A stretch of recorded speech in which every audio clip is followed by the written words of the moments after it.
Welcome back to the 2016 Spring Promotion Tournament where Gambit Gaming are up 1-0 in this best-of-5 game set. And the first game, Crepo, pretty decisive coming in from Gambit, honestly. They turned up and they basically looked super strong. They made Mouse look like a challenger team. Yeah, it started pretty action-packed there in that little invade down in the bottom where I said Kalista missed an auto attack. Kalista can't really cancel auto attack, therefore I had to get my glasses. Don't have them now, so we'll miss none of the action anymore. But overall, the sentiment of game one is Beatsu in that Malphite and it just not working out. Gambit did a good job punishing it with the Elise, multiple times diving it, forcing it a farm. Cabochard was then freed up as a resource. He went mid, in addition to Betsy's pressure. Eventually, everything snowballed to the bottom lane that was struggling. So good Gambit in unison, cohesive overall. And I would like to see Beatsu on a carry. Yeah, me too, Crepo, me too. Okay, getting into these bans. First ban will be Lulu. Last game it was also banned out by Gambit. Nothing changing up there. Olaf, literally the same as last game. These teams aren't changing anything. Yeah, Olaf definitely a ban you have to consider here for mousesports. Gambit saying they really don't care about the Lulu. I liked what Betsy was bringing to the table on Victor, so that perhaps it's wise for Gambit to just, again, ban out the Azir, force mousesports to pick up the Victor, perhaps see if Ginge can actually play it. His Gangplank had decent success early in the game and was tie farming slightly under pressure, mostly because his Cannon Barrage was forced to be used defensively instead of offensively. If they can combine some of those globals to actually start snowballing their bot lane further ahead, should Mountain and Cedrion be able to repeat the last game performance with that double poke coming out of Silver Cannon, perhaps the game could play out differently. But Cabochard, as we mentioned before, is the man to watch, and he's definitely putting a lot of pressure. He's leaving his mark on this matchup. Yeah, also a lot of pressure in terms of bans as well. The Shen comes out as a possible flex, will be taken away from mousesports and Gambit Gaming, as well as the Gangplank being banned out by Mouse, so they don't want to be playing it, and they don't want Cabochard to be on that champion either. There's the Victor ban coming out there, so won't be seeing that this game. Leaves Azir open. What's the last ban going to be from Mouse? This could be spelling out a very early Azir pickup on Lily first pick for Gambit Gaming, potentially mousesports. I believe they will ban Fizz here, honestly, because I don't think they can deal with Cabochard Fizz, and they may have an answer for the Azir. It does seem that they didn't really care about the Fizz too much, because Elise being banned out, I think that's also a great choice, because Diamond Prox was kind of neutralizing Dan first, then allowing for the dives. If you take that step away, perhaps Dan can actually defend his lanes from being dove and propel mousesports comfortably into the mid game, where their composition could have had more footing. Yeah, so perhaps taking Diamond off that aggressive early jungler, but he can be just as aggressive on other junglers. We'll see what Gambit pick up as their first priority. As you mentioned, the Azir is up. Cabochard could pick up a priority top laner here. Gangplank's been banned out, so we might see that later on into the draft. Kalista's available, Braum is available, so there's a lot of picks here, but you have to see how they fit in the puzzle, what you give away. It does look like they're going for the early Azir, because last game Kalista didn't really have the impact the first pick Kalista should have, therefore they switch over. Azir will have the impact because at least it puts Ginge to adapt. His champion that he played in game 1 is now banned out. The champion that traditionally gets picked with the Azir, the Victor, is banned out too. So I have to see what else he can get out of his champion pool. Perhaps an Ahri, an Orianna is something we see very often in these type of scenarios where you just need something safe. mousesports now can answer. They should steal away the Braum, in my opinion, if you really want to draft very meta heavy, and then leave their counter pick for top lane. Yeah, but do you steal away a pick that neither team is going to pick up anyway? Looking at Mao's, what are they going to pick up here? Could go for that Kalista. Last time we saw the Maokai being banned out, that is still open for Mao's. They pick up the Ahri and the Kalista, so Kalista comes through, and the Ahri for the mid lane. That's more what I want to see Jin's on. We know this is more of his bread and butter. That's very interesting, actually, that they, instead of using their first rotation to get priority picks, they get one priority pick, which is the Kalista. But then they're fine hiding the rest of the information and say, okay, you have your mid laner, we will just pick our mid laner. We value a counter pick more than securing one of what they call strong of OP champs. So quite peculiar, because this is something we don't really see in drafts, both here in the West and over in LCK LPL. People really use that first rotation to get strong power picks. Right now they're hiding it, they're just saying picking the Ahri early, and they're leaving double counter pick for the bot lane and then eventually counter pick for the top lane. So they will have that in the top lane. That is pretty important for this matchup. Obviously, we've talked so much about how Cabochard and Beansu is going to be such a major factor in this game, as did the Analyst there. So having that potential counter pick could be big for Mouse. That's going to be the Rek'Sai taken away from Dan in this game, along with the Thresh as well for Pepper once again. And now back to Mouse. Yeah, in that sense, Gambit really don't reveal too much. Rek'Sai, Thresh is very generic. It fits into almost any composition. Gambit can go every direction with this. They don't get counterpicked too hard. I don't think, in my opinion, there's any hard counterpick to any Thresh lane because you can still fit an AD carry in there. mousesports will have to reveal some champions already, likely going to leave that counterpick in the top lane. So we're expecting here a jungle pickup for mousesports and the support. Yeah, and what will Sedrian go to? Last game, he went with the Cannon. That was the change up for Mountain in the bottom lane. And Braum is still open. Could be a potential pickup here up against that Thresh. And Jint already has his mid laner. So, thinking about the Cannon again, was not terrible. Got the advances in the early game. Was with Sivir last time. And this time with Kalista. Vi is going to be picked up. And again, this is Dan. Once he's taken off the Rek'Sai, he could literally go anywhere. Very skirmish heavy and pick heavy composition coming out of mousesports here. If you play against an Azir, you should either have targeted lockdown engage so you can blow him up immediately, or have some form of a flank that can then flank teleport. Think of home guards, maybe even Maokai lock him down, but even then, you know, Emperor's Divide can really split up in these team fights. That's why they're going for the Vi, targeted lockdown, skirmish with the Callistic Cannon. That is an extremely strong lane. It pokes well, it duels well, it deals a lot of damage, has CC. Overall, it's hard to kill the support too. So we might actually see a swap coming out of Gambit here if they really want to survive this laning phase. And then Ahri in the mid lane, very skirmish pick heavy. So we need to see mousesports snowball ahead though in the early to mid game, because otherwise late game Gambit will have the edge already with this composition. Well, Gambit took them apart in the early game last time, so it's going to be very difficult for Mouse actually to pick up that advantage, even with these picks. And our thinking about the Fizz was not banned away. Cabochard, very competent on that champion as to why it's been banned out against him 9 times. And Corki will be picked up here for Pinoy. And now the pressure is on Binsu. He has counter pick advantage over one of the better top laners in the LCS, Cabochard, with a strong champion here that he picked. The Fizz, so much potential coming out of that champion. You can split push, you can eventually later join teamfights as a flank. Gambit's lineup overall fends for themselves very well. Corki is here, very control heavy, zone control around objectives. Fine can kite incredibly well too. So we need to find something that can make an opening, can make a dent in Gambit's armor, and Fiora could be one of those champions. Do it. Binsu, definitely a player I would think could pick up Fiora. Thinking about this pick up into Fizz as well. Not sure how that matchup goes.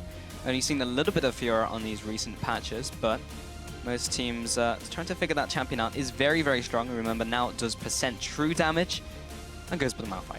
Yeah, so, deny. Yeah. They need some hardcore engage here, and they're really one-dimensional again in their composition overall. And if they fall behind, mousesports are very, very skewed in this game because they have little to none wave clear. Ahri, when she's behind, and she can't really one-shot these waves. She can't really go, for example, an early Luden's build. Then Gambit will have such an easy time sieging down this tower. Very early in the game too, we expect Azir to just push in that matchup over and over. Betsy again will have the pressure to see if Pinoy and Ghost Pepper can fend for themselves. And they might actually be the team to initiate the lane swap this game. Yeah, very reliant in this early game once again. As you mentioned, we did have that lane swap last time. They slightly favor Gambit in the end. Have Miles adapted to that? We're about to see maybe some words exchanged from Inero to the rest of the squad. But once again, we do see these compositions come down, and once again, Miles go for this team fight. But if Mouse get ahead, however, then things can get explosive. So much crowd control effect, so much damage, so much pick potential. This could turn real ugly real quick. So the early game, the first 15 minutes, will tell a lot about this game. Yeah, as it did with the last game as well. We're about to find out how this one will go down. Crepo, Gambit 1 game up in this series up against Mouse. They really need to secure a win here to even this up to 1-1. Otherwise, a reverse sweep is very difficult. Well, we're about to get into this one. Remember, use those hashtags GMBWin or MOUWin on Twitter. Tell us what you're thinking, where you think the teams are going to go in this series. Right now, Gambit looking so incredibly strong as we head into Game 2. Mouse are up against it as we head into Game 2 of this best of 5. Heading on to the Rift here. Gambit will be spreading out. Will they try anything in this level 1? Gosu Pepper does have the hook, but looks like we're going to be seeing a fan from Gambit at least, whereas Mouse putting their bottom lane into the top lane and maybe trying to keep some of that information to themselves right now, getting that early vision. Gambit, will they go for it? Not sure just yet. mousesports going up there with Sedrian. doing the same thing they did game 1, but with different intentions. This time they're preemptively calling a lane swap from Gambit rather than dodging the Gambit lane. Seems putting that ward down on top seems to be their strategy. We'll need to see if they actually adapt this if they win this game and it goes into game 3 because it becomes very predictable. Gambit just scouting overall. Defensively, this time I want to see mousesports at least take necessary precautions should they start on the weak side, so a potential scout from Pepper doesn't punish them as hard as it did last game. Pepper and Pinoy still in this bottom lane, do not have the vision on the top lane from Mouse, so currently just assuming they could be down there. The ward comes over the wall from Dan, just get more information. Cabashard will be starting off with his jungler Down procs here to start off the game. And this could actually be advantageous for mousesports if they choose to let Dan tank the brunt of the damage, because then Beansu can tank a little bit but go straight to the lane, not have to use his teleport. He will have teleport advantage over Cabashard, which can hopefully make him nullify some of the advantage that Cabashard will have in the lane with that offensive summoner on Ignite.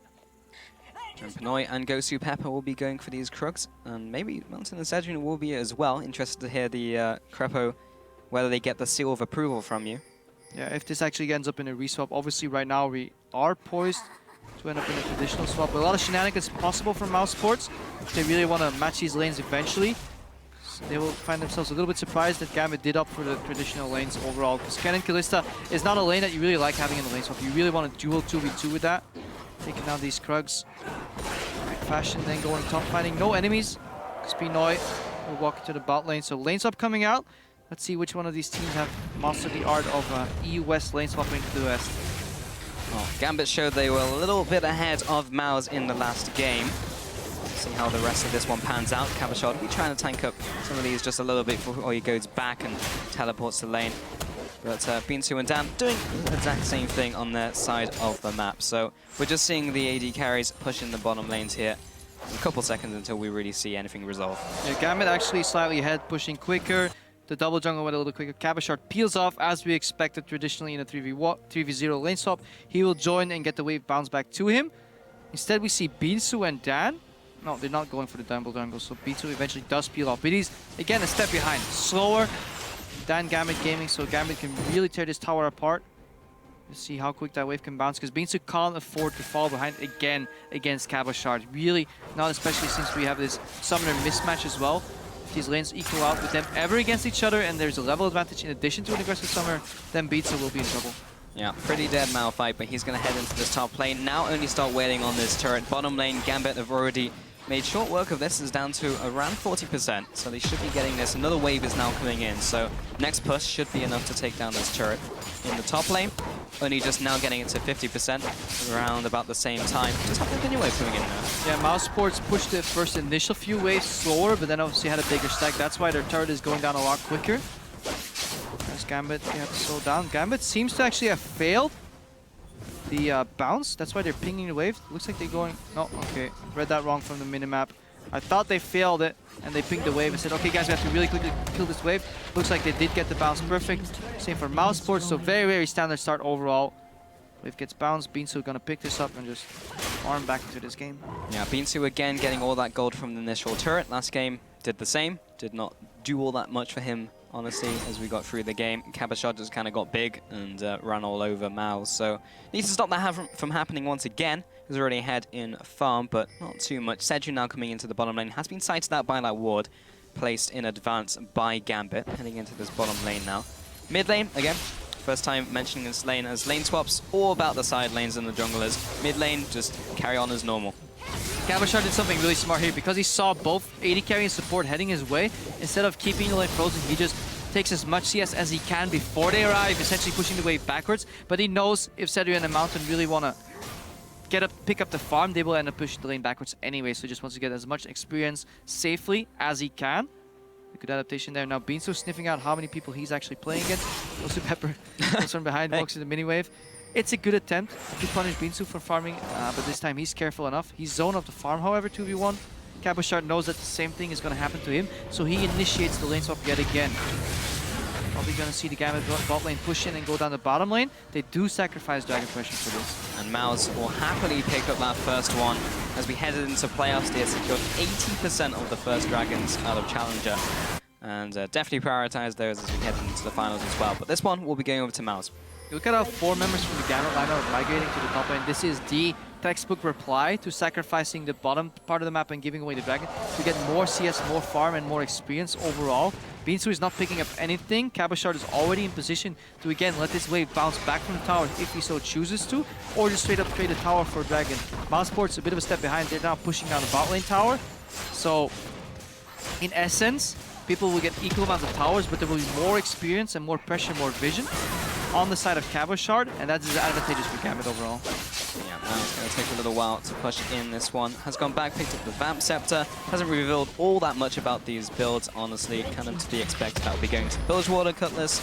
Most likely in this bottom tower will be going down, as you mentioned, a little bit later from Mouse. Yeah, while Cabochard gets ahead, obviously they put some pressure on Pinoy. He falls behind, but he's playing a utility AD carry in Corki. His job is mainly clearing waves and staying relevant in the game. They don't expect him to hard carry. Not this Gambit in this iteration in terms of what they want out of each member, especially since Betsy is doing such a phenomenal job in the mid lane. He is now up 16 CS already, in addition to having the pressure on Ginge. So Ginge is being pressured very hard in the mid lane already, both in terms of champion pool in the draft. His Gangplank from game 1 was banned out, Victor was banned out, and Azir was first pick. But Betsy is also making that work. The counter pick that Ginge brought to the table is actually losing this matchup. So that shows that Gambit have done their research and are pressuring the right points in the Mouse lineup. Yeah, and we also had questions over Betsy as well. How much farm priority is he going to get? How many resources are they going to give to him? And honestly, haven't really needed to see that because he's been getting his own resources in the mid lane, just been farming up and just generally doing well in these team fights. But if we get to that point, it'll still be an interesting thing to look at. Diamondprox heading into his top lane, has walked straight over a ward, but we'll look for this gank regardless. Only level 5 up against level 4 Binsu. Won't have his ultimate just yet, still has the flash. Puts down a little bit of harass, but pressure more than anything. Yeah, and it doesn't matter if he can even commit to a kill here. The thing that matters is that Binsu is being poked out, zoned off the CS. Obviously, didn't really take all too much damage there, but look at that. He's at the other side of the map. Because the 2v2 is weaker on the side of Mouse, especially perhaps the only way to win is if Binsu gets level 6 and you can chain these ultis together for one target lockdown. But again, Gambit, knowing that the 2v2 is strong on the top lane, they abuse that by sending Diamondprox top, and they slowly get a lead on Cabochard here, and look at that lead, double the CS already, 40 CS to 20 on Cabochard versus Binsu. So look at the bot lane, that CS is nicely evening out because it's just incredibly hard to punish a Corki, especially when he is about to hit level 6 and he gets rockets available. Then he can pretty much get 70% of every wave unless you really invest 2 people to zone him off, and that becomes too resource heavy for mousesports to do. Yeah, very difficult to play against. Dan again into the opposing jungle, looking to take something away. Has just seen Diamondprox, or has not seen Diamondprox, so doesn't quite know where he is just yet. Has the Raptor buff, so we'll have that next time he passes over a ward. Mountain heading into the middle lane. What are they setting up here? As long Dan is not level 6, there's absolutely nothing you can do against Betsy. The Azir can just shuffle his way out of there. Betsy's smart enough of a player to realize what is going on. You see how Ghost Pepper is also peeling away from the bot lane, leaving Pinoy alone. He knows he's no longer needed to help Pinoy farm. If anything, he'll just be stealing experience away from Pinoy. He's just going to add some safety pressure in mid lane. Betsy's farming comfortably. And Mouse, they're still looking for their first pick. It's a very skirmish-heavy lineup. Yeah, have yet to see any action just yet in this game. Diamondprox going over to his red buff, just playing it passive until we see maybe the next dragon. Something for these teams to fight over, but right now just passive farming. Ghost Pepper walking through, roaming around, taking away these wards, just gradually getting a little bit more vision. Taking that one out from Mouse was secured the crab. Have gone back, picked up a couple more items as well. Mid lane Betsy just building towards his Nash's Tooth. Pretty standard for Azir. Rylai's also one of those items Azir likes to pick up, maybe second or third. And Jinx picked up the Phoenix Codex. Lots of things that could build into. Yeah, Jinx really being pressured here overall. That charm, the way it came out, really spells out the way this matchup has been going. Betsy comfortably pushes him overall with multiple soldiers being put in. Gets the wave for almost no resources, whereas Jinx has to continuously commit mana to clear this wave. And then his charms become very telegraphed. Now we see Diamondprox in mid lane, ready for a counter gang. Well, there's the ultimate from Dan. We'll be able to get past the ultimate from Betsy, but he'll just go down instead. Split off from his team. Bot lane action has started as Binsu comes into the fray. Pops his ultimate, gets the first kill onto Gosu. Actually went to Mountain this one. Pinoy being chased after. Just land the auto attack, getting the extra damage from Sentinel. But Cabochard into the action as well. And pops the ultimate, takes down the Malphite. Diamond now coming into the fight. Mountain and Sedgen trying to back up. There's a flash coming coming in from Betsy, looking to follow after with these soldiers with the Conquering Sand. Cabashot coming with a flank as well, takes the tower shot, reconsiders the tower dive, and overall, that was a bunch of action, but a 2-for-1 overall in this game. Yeah, skirmish in the mid lane, skirmish in the bot lane, but mousesports fighting on 2 fronts at once, and that predictability of this Vibe pick, because he couldn't go top to get Cabashot, there's no way he's going to get that. Bot lane was already fighting. It was very obvious that once Dan hit 6 that he was going to try and go for display to keep Jinx in the game. Diamondprox was lurking in the same brush that he's lurking right now, where he's going on Jinx aggressively with the backup of Gosu Pepper. Probably not going to get too much out of this. If he can close the gap, perhaps we can chain a hook. Maybe. I mean, Jinx is completely out of mana, has to flash away, burns that summoner, and only had Gosu there as well. So yeah, Diamond will take that one to the bank. And then we saw Cabashot obviously teleport into the mid lane, whereas Beansu opted to help in the fight in the bot lane. And I think it was too greedy from Mouse to go for these both plays, and a really good read from Gambit, counter-ganking that mid lane play. Diamondprox was ready for this. Betsy knocked Dan into the tower. He then had to walk away. Couldn't really deal any damage to Betsy. There was no follow-up charm to really lock him down immediately. Yeah, good play by Gambit. They find themselves 2-1 in the lead right now. And in addition to that, they have the map pressure. And that is something, if you watched the last game and you're wondering, hang on, Dan finds Gosu Pepper. All right. And Dan goes. Let me talk, boys. If you're wondering why the last game, even though the gold was even, or relatively even, why it looked, or why we kept saying why that Gambit was winning, is because they had all the information. They were making proactive plays, whereas Mouse was forced to react.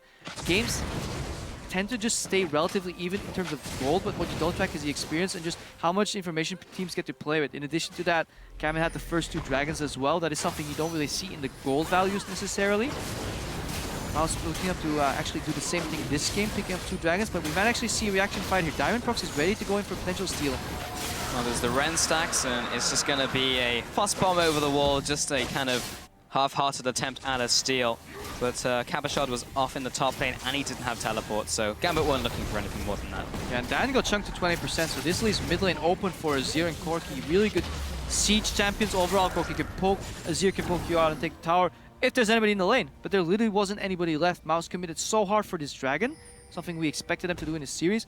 And meanwhile, in the top lane, Cabashot is freezing, and there's no punish from mousesports. Yeah, I'm not even sure if it's worth it, though, for Mouse, because we mentioned so hard about the first 15 minutes being so important for both of these teams. Gambit have built up the gold advantage coming in from these towers, as well as the map pressure, and the dragons have only really mattered for Mouse once they've hit those 5 dragons. That's when they really hit the go button. But apart from that, they basically didn't do anything. And if they fall behind early game because of the gold, then Gambit's is going to roll over them. Even if there were 2 dragons in that bit, it still wouldn't have been worth it because Cabashot, yeah. He's showing no intention to slow down this freeze at all. He's at 93 CS right now. This will likely prompt a dive from mousesports in the mid lane, though. How many kills can they get out of this? Well, Beansu with the ultimate goes onto Betsy. He'll be instantly exploded. So will Gosu Pepper. Picks up those 2 kills in the middle lane, and they'll convert this into the tower. This is what I like to see. Zero hesitation. If you're getting frozen in the top lane, you're playing 4v5 with a hard engaged Malphite, you can't afford to hesitate. Just pop somebody immediately, try and predict them before they have flash, or if they don't have flash, blow them up. Good reaction there. Flash, unstoppable force from Beansu, immediate follow-up from Dan. That's the way you need to play. You can't give Gambit the map 4v5. You need to punish that freeze, either by moving into the top lane and pushing it out, or straight up diving mid. So greedy from Gambit, trying to get too much, trying to hold mid tower 4v5, and letting Cabashot freeze with such a big CS lead overall. A bit too much, but overall Gambit, even after that play, is still ahead. 900 gold. Still ahead, and 69% over to Gambit in the fan vote. But Mal's right here. Still, that was a proactive play. They took advantage of a greedy play from Gambit, so they still have Fangs yet. Haven't been dueled into this series in Game 2. Yeah, but it's a false sense of superiority because they picked up a couple of kills in an objective that Gambit was defending. Now there is no objective for Gambit to really panic around to defend at all, so that helps them in that regard. And mostly, that top lane isn't going to even out. 7.5 on Beansu, 9.5 from Cabashot, 2 full levels ahead. In addition that he's just now moving bottom. Look at the size of that wave that he's about to pick up. Pinoy is gladly sacrificing that for him, because Pinoy is still relatively even against the Kalista. He picked up the Triforce, he hit a spike, he can leave the farm to his other 2 carries and just fulfill that utility role that Gambit requires of him. Also because of how long Beansu's been spending with his team versus how long Cabashot's been in the side lane farming. 111 farm to 52, literally doubling the CS from Beansu, is honestly crippling at this point. Picked up the Nash's Tooth. This is an adaptation, of course. Fizz was changed. looking towards more AP builds and picking up the Sheen as well, so going for that one. And also against Binsu, he's going to itemize armor, and what are you going to do against Magic? Damage, not a whole lot, Yaman. Look at that zone as well. One soldier gets put up soon, a second one will foul, a couple of hits here on the tower in the mid lane. Teleport behind though, look for Binsu coming in. Oh, both of the top laners now coming into this fight, not quite a fight just yet as the Sun Disc is up. Gosu Pepper finds Binsu with the hug into the Chum the Waters. Binsu is pretty dead. Get Panoid. Yeah, and this flank maneuver works against most lineups, but not against lineups that have a Zir in them. They just put up the Sun Disc tower and suddenly it's build your own base. Suddenly you're sieging around with the ruins of your tier 1 tower, and a lot of teams forget about that. Good punish of the flank, good awareness. Gambit knew exactly what was going on. Pepper turns around, lanterns out as he's throwing the hook, full confidence that he was going to hit it. And again, good adaptation. They removed the one hardcore engage component from mousesports on Binsu. There's one left on Dan, but there's not enough follow damage, especially since Ari had to build Morella Nomicon. Keep the wave clear alive. No Neil's large drop item like Rudens that can pop. The hook goes on Mountain. He has to be pulled out. This time it was onto Mountain, who is pulled to safety. Betsy taking the brunt of the damage. Jin's coming in over the wall. Will be juked away with the shifting sands in from Betsy, but he's still trying to get away. And Cedrian is on the hunt, but another fantastic hook coming in from Gosu Pepper. Secures that kill onto Cedrian before he can clean up that fight. And that turns into a 2-0 again over to Gambit. That was a little greedy from Gambit though. A little overstepping their boundaries. That fight could have gone different and ugly if Jin's, proc that Q, got that kill, maybe got another kill in there. That was very close overall. Hooking the support against Kalista and committing for it is a bit of a mistake. And Gambit forgot about Fate's Call there, but good play, well played, carried out. Low HP, let's watch that again. They're sieging the tower, which is great, but once the hook connects on cannon, you really have to want to get out of there because you know Fate's Call is going to come. Everybody commits for this cannon and they forget about the Fate's Call. Then Betsy gets kind of engaged on, he doesn't get anything. Look at Jinx here, that Q should always hit. You should always be able to kill Betsy there, and then the fight could look a lot different. Good follow hook by Pepper again. He finds Binsu here. Binsu looking a little lost. That's not where you want to be, mate. This is not a replay, this is live. Binsu once again getting caught out here. And that did go over to Gosu this time around, so more gold in his back pocket. But that's another 20 seconds where there's no hard engage in from Mouse. Yeah, and this was our featured matchup. Kabashard into Binsu, and it couldn't be any more one-sided right now. 3-0-0 into 0-3 on Binsu. Kabashard 139 CS into 71. Again, still doubling the CS lead as the game progresses. And had an experience too, and this Malphite, when it falls behind, it becomes so predictable, so easy to play against it, because all you have to fear is a knock-up, and then it even has to be a well-timed one because there's no damage attached to it. It's literally empty CC. Yeah, have to rely on the team after that one. And Mouse not able to get this ward, placing down the pink wards in less optimal places just to try and scrape back some vision. Now this dragon is going to maybe be contested by Mouse. They're going to be seen in on the entry route, and Gosu Pepper's already at the side, lands the flay, but he may go down. That's a charm landing in with a pierce as well from Cedrian. Picks up the kill, but the dragon has already gone over to Gambit. Yeah, Gosu Pepper defending that brush, gets warded, gets caught out. Could have played a little more careful, but in the end, Gambit secured what they came for. That dragon, denying it from mousesports. That top lane wave is pushing in, and that's the way you want to beat compositions that really like grouping. And for picks, you just really use your side lanes to your advantage. You reveal some of them, and then you can make a pick in return. Same way for mousesports. If they want to make picks, they need to start using their side wave for slow pushing, and then freeing up those members and trying to invade deep wards and find where Gambit's going to go before Gambit really knows it themselves, predict the movements, and pick them off in the jungle. But that's being very hard for mousesports because Gambit has a lot better vision control than usual. They're finally working together. Their vision has always had, so far, has had a purpose. So Gambit in control of this game. Cedric now trying to clean up this farm here, but no renowns yet, so that's going to take a while. Kabashard heading up there as well, along with Gosu Pepper. Mid lane, Jin's taking so much damage just from the poke from Betsy and Pinoy. That last rocket just landing, another one almost connecting as well as the minion wave will be eliminated. Just poking away this turret. This will be going down very soon. Jins can't really defend here, just doesn't have the wave clear and doesn't have the health either. Binsu is flanking though, and no ward has spotted him, so Gambit could overreach, but the tower falls before he gets in range, and now they can simply rotate to the top lane. This siege combination of Corki and Azir is so potent, and you see it. They poke out Jins, now they move out of the top lane. Cedric sees them coming, but there's nothing he can do. There's no support, and Mouse are slowly and surely crumbling apart. This is exactly what we said. If Mouse's composition falls behind, then they basically have no wave clear, and Gambit has wave clear and siege, and they're going to take your turrets, which is happening right now. Now Mouse are able to take away the minion waves, but Gambit will just back off. And the comeback mechanic from this Mouse lineup is very one-dimensional. It's a wombo combo team fight where you annihilate one target with the Vi ultimate, in addition to Binsu knocking a couple of members up, preferably coming in a flanking position. For all that to work out, Gambit will have to screw up massively, and even then, Mouse, they need to capitalize with a Baron or something. They need something to stop the bleeding, to stop the sieging, to be able to siege themselves. Getting a Baron at this point against this Gambit lineup is going to be incredibly hard. Gambit tried to sneak that Baron last game, and everything just went well for them, basically. Mouse, it's going to be hard for them to come back into this game. And definitely this series as well. If they lose this one, they'll be 2 games down, or will have to win 3 on the bounce. We've seen from Cloud9 it's possible, but not many other teams are able to achieve that feat. Mouse haven't shown anything phenomenal so far in this series.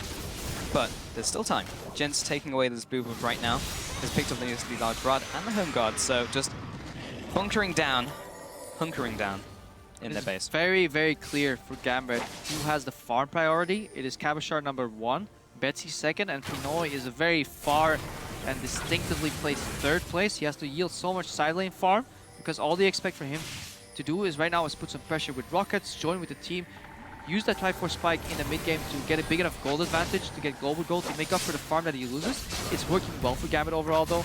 Cabochard and Betsy on the Azir and the Fizz respectively should have enough damage on their own to really carry this fight in a double threat coming out of them. Additional damage from Corki. Now Bitsu gets caught again, he's put in the box. It's very predictable now, this fight. Well, this time the team is there to back him up, and Gosu Pepper has been called out. Pinoy comes in from the sidelines, and Betsy throws out the Emperor's Divide, but Binsu's already over along with the rest of the Mouse lineup. They'll be taking out Pinoy. They only lose Sedrin for that privilege. Jint comes in with the aggressive E, but Cabochard's there to wipe up the mess. Takes him down, takes Mountain out as well. Only Dan is alive, and Gosu Pepper just needs to kite him down, as Cabochard and Dan Prox will be able to take him out. Takes the Fresh Express, and that's the quadra kill coming in for Cabo. Quadra kill for Cabochard overall, and this fight took place in full vision of Gambit, and it still kind of went the best way it could for mousesports. I think Gambit got a little over-eager, found themselves caught with their pants down, but then if you don't use any of that CC to take down both Fizz and Azir, one of them will clean up the fight. He will see it again. They engage on Beans too, that's fine. He's holding his crowd control. They still have the remaining members. Cabochard is TPing on the top, and the fight is kind of migrating away from him. So while it looks very beneficial overall for the mousesports lineup, Cabochard and Diamond Prox make quick work out of Sedrin over here, and then mousesports think they're winning this fight, but they've used all their resources. This is a repeat from last game. Once all their spells have been down, nobody has the tools to really deal with Cabochard. He was pretty low there, but overall, still very calculated in his approach, and he gets a quadra kill. So now Cabochard on the Fizz, Betsy on the Azir, as we see Mountain being dropped again. Testament to the good vision control from Gambit overall. Those 2 carries can really take the series home. And it's a pretty sad state of affairs when you're saying that a 4 for 2 and a quadra kill for Cabochard is the best that team might could have gone for Mouse. And that's ultimately what the position they're in right now. That was Mountain being picked off as Gambit was attempting to start the Baron, and he was trying to ward. And this literally happened to your support. Jins will go down. Sedrin trying to kite away, but he's not going to be too successful. Cabochard takes him out, drops very low himself. Dan now being chased down. Dan Prox will tag him with the Prey Seeker, but doesn't get the kill there. The problem for mousesports at this point in the game, if you run this lineup and you get behind in the early game, there is no other choice than to face sick. You have to find a way to get more wards in. Unless you're buying 3 Scrying Orbs, perhaps you can put a band-aid on this problem, but you have to face it and hope that Ghost Pepper misses his hooks. If Ghost Pepper plays on his highest level, he is not going to miss very many hooks. So overall, this is, again, only bad options and bad decisions are left for mousesports, so they have to choose the least of their problems and try and make their way in there. Otherwise, Gambit get the Baron, and the game is incredibly over because they have 0 wave clear as is against Baroned up minions. They're just going to waltz in, take the damage. Especially if you look at Betsy with that Rylescus Scepter finish, the amount of zone control that's coming out of that is just incredible, which is why it is considered a first pick priority in many of the LPL and LCK games overall. You haven't really seen that much some series in Europe because some mid laners just don't really master that Azir, but looking at Worlds coming up, if you don't play that champion to the full benefit of it, you may find yourself in trouble. Yeah. Unfortunately, band-aids do not fix bullet holes, Crepo, but Binsu heading into this bot lane with his team, potentially looking for a pick that would also help out the Fnatic Death Bush. Can they Yeah, make it making a work? pick on your side of the map. It's like battleships. It's like, we'll choose this random brush. Maybe someone will come around. Hey, it worked! Ghostu's there, but he gets the knockback. He gets the ultimate as well. Prox now comes into this fight, but he's so tanky, he just won't die. Cabashon, the Fizz comes into the fight. Beansu gets blasted away by the Emperor's Divide, and Jitz tries to escape, but Eddie says, you're not going anywhere, and neither is Dan as he gets taken down. 1-0, but surely this Ari will go down as well. Goes into the bush, but that's the double kill coming out. Cabashon dropping low, but he'll be flopping up, flopping down, and Cabashon will escape barely with his life. Yeah, meanwhile, in the mid lane, the janitor of this Gambit lineup, Pinoy, with the Baron buff saying, guys, you guys can fight. I'm taking this tower. Tower goes into half HP, but overall, yeah, very, very confident Gambit lineup. Ghost Pepper hasn't really missed too many hooks overall, and if he did, they're probably flashed out. So really good game sense there to turn that around. Gambit knows they're this far ahead. They were playing, you call it battleships, or the Hail Mary, call it what you want. mousesports were very far behind, looking for a pick on their side of the map. When teams start looking for picks on their side of the map, you know something is desperately wrong. It was very predictable too. Gambit kind of like deduced that they would be somewhere in that area. Proceeded with caution, Flay on the Vaiku as well, so yeah, completely outplayed here by this Gambit lineup. Yeah, everyone is just playing to the best ability right now on Gambit, as well as working incredibly well as a team. 26 minutes into the game, they take the first inhibitor away from Mouse. They have 7 towers over them, up against 3. They have that dragon. That's pretty much all they need right now because of the percent AD and AP it gives. That's the most important one, all the way up until 5, really. And Mouse also, more importantly, denies them from getting those 5 stacks. Just looking good in this game, Crepo. Gambit, can he close out this series in 3-0? It's looking more than likely. More than likely, unless we see some drastic pick and ban adaptation, mostly on Beansu and Dan. They really need to pick a stronger 2v2 because this guy right here on your screen, Cabashard, he got propelled into a comfortable position in this game on champions that he likes playing, that he performed well on in the summer split, and mousesports is not doing anything to stop him. They're lane swapping, but they're lane swapping so poorly that consistently Cabashard gets more CS, more resources to play with. Just one man you really don't want to give more items. It is that Cabashard on Gambit game. Yeah, well, we're currently finding out why Fizz is usually banned out against him, because he's 8-0-3 and killing everyone in this game. Pinoy trying to take down this turret, just chipping away at it. All the chip damage will count. Dan charging up the Vault Breaker. They're going to have to go for this engage. Mal's jump in, and Prox will be knocked up, but he's so tanky. Beansu comes in for the re-engage onto Betsy, and Pinoy almost goes into the Azir turret. And now Jinx trying to put the damage onto Gosu, but he's just going to have to let Malphite die. Cabashard now coming into this fight. Urchin Strike into the Mist ultimate, into the Zonias. And then he, acrobats his way to the land. Cabashard with the PM here. In all that fight, Cabashard was untouched.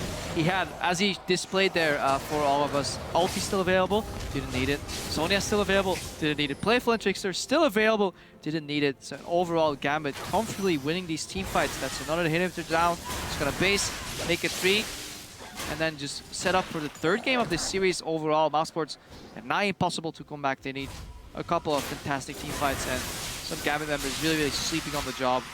But looking at game 3, I want to see more comfort picks, honestly. You're not outmatching them strategically. You're not out-picking them. I don't think you can shut down Cabashard in terms of picks. So my advice for mousesports, or something I would like to see, is try to eliminate Betsy from having the definitive push lane, because that frees up Prox. It's a chain of events. Betsy's always pushing, which means he's always available to back up Prox first. Then Prox has the freedom to play in the enemy jungle the way he wants. He will always choose to play near Cabashard. That chain you can break up by stopping Betsy from getting his hands on the Victor or the Azir, picking the preferable push champion on your mid laner Ginge, and then trying to get a lead that way, and then put Beansu on some skirmisher. Fiora, Aurelia, give him all the farm you possibly can, and then pray that he can outplay Cabashard somehow. Otherwise, we might see a quick repeat of the first 2 games. Definitely agree with picking more comfort picks, but we did see a Rek'Sai in game 1 for Dan and still didn't go all that well. But as you mentioned, chain of events, if they can shut it down at its source, maybe they have a chance. Beansu, I still want to see him on the carry. I still want him to show what he showed us in Challenger, because right now he's just trying to shut down Cabashard by virtue of just standing in front of him, but that's not working for the team. We've seen that. He's going to try and engage once again. The ultimate doesn't even hit anybody. Fate's Call will save Mountain for now. but Dan jumps into the back line. He'll be going down, so will Binsu with the re-engage. Mountain will try to be zoning away with his ultimate, but all it's really doing is delaying the inevitable. That's 1 kill, that's 2 kills, that's 4 kills, that's a double kill going over to Cabashot, and Gambit are coming in for the kill. It's a joy to watch Gosu Pepper on thrashing these fights because he's constantly flashing and changing the direction of his hooks here. As we see him get ready to take the final hit on this Nexus, and Gambit Gaming 2-0 up against mousesports here. Ace to close it off, and yeah, quick 3-0 to sweep. Another dominating victory coming in from Gambit, 2-0 over mousesports in this best of 5. This is very quickly looking like it will be the 3-0 sweep. However, I've said that before, reverse moves have happened. Oh yeah. So everything is possible here, but mousesports, yeah, those guys, they'll have to change a lot here. Can't afford to keep picking this Malphite. Binsu, if you can hear me, pick Fiora. Crapper for Binsu. Yeah. Please. Studio is rather empty, so perhaps he can actually hear me. But he's off in the distance. Echo top lane is also viable. Pick anything really, just not the Malphite anymore. It's not working out. Yeah, you can't just sit in front of Binsu and be like, okay, I'm gonna go even, because he hasn't gone even. In this game, we saw him have double the farm over Binsu. Last game, just got destroyed. But it's impossible to go even, because even if you mirror the lane swap, the 3v0, the way it plays out and he bounces the wave, he roughly goes somewhat even in the early stages of the game, but then mousesports is like, hey Binsu, help us take this dragon. So that's another 6 to 10 CS gone with the pressure, vision control in the top lane. And then Dan plays on the opposite side of the map as the top lane. Tyron says, well, I'm just going to play around my top laner. I'm confident that my bot lane can survive. And suddenly, Binsu is playing 2v1 with the Malphite. Yeah, you're just going to get zoned off the farm. Eventually, Cabashot could put up a freeze. Even if his team is getting dove 4v1 or 4v5 in the middle, and he doesn't care, he's still freezing, because he knows that he can just single-handedly late game carry that fight. And he did. 10-0-4, he finished off the game. Didn't even need half his spells to win most of the fight, so overall, convincing victory from Gambit. Convincing, and we just need to see Mouse go back to comfort picks, go with what worked before, and they are still doing simple strategies. It's not like they're trying anything crazy, just being outclassed in what they're trying to do as a response to what Gambit are doing. But at the same time, Gambit are looking so good. Like, they are not looking like a relegation team. They're looking at a team that could even go mid of the table in LCS, and it's difficult for Mouse. But it can still work. It can still happen. 3-2, the dream. But we need to take a quick break. But in a few minutes, we'll be returning to the Rift, see if mousesports can make their stand against Gambit Gaming. The best fans are the Irish fans. Yes. Oh yeah, never forget. We love you, Betsy. We oh do. yeah, We I saw love the you. video. It was so good. Oh, Betsy, we love you. Die from mousesports in the mid lane though. How many kills can they get out of this? Well, Binsu with the ultimate goes on to Betsy. He'll be instantly exploded. So will Gosu Pepper. Can we fight that? Yeah, we can. Yeah, there's so maybe low. not. You're gonna be. I got hook on Vi. Kill Vi. Kill it. Okay, kill Vi after. I need assistance! I'm coming. Penta. Give it to her. One. Yeah, 1-1. Can you play or some shit? No mana. Quadra. He's so tanky, he just won't die. Cabashot, the Fizz comes into the fight. Binsu gets blasted away by the Emperor's Divide. Another dominating victory coming in from Gambit, 2-0